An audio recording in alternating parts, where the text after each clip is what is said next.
The big things for us, obviously sitting on the State Board of Education and the Community College Board, as well as Economic Development Board, spending a lot of time on education, being the chair of the E-Learning Commission. Right now we're trying to figure out exactly what to do with the E-Learning Commission and how to focus it.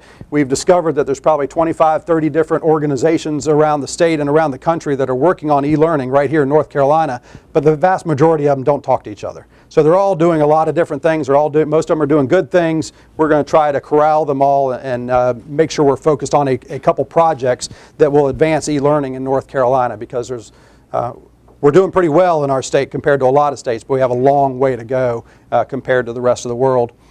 So that'll be a big focus. The economy, I'm really spending a lot of time focusing, working with Sharon Decker and the governor as well, talking about who are the innovative nations in the world.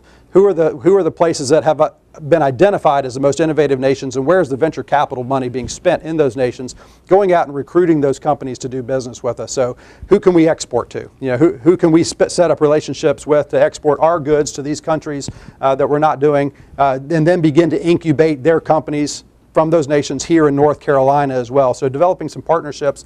Most of these countries are not the countries you think of. They're kind of secondary or tertiary nations, places like Norway and Sweden and Israel and New Zealand. Singapore is obviously on the top of the list, but there's places like that that may not hit the radar. They're not the places right now that we have commerce offices for North Carolina. It's not the places that we have commerce staff for North Carolina as well. So developing new partnerships.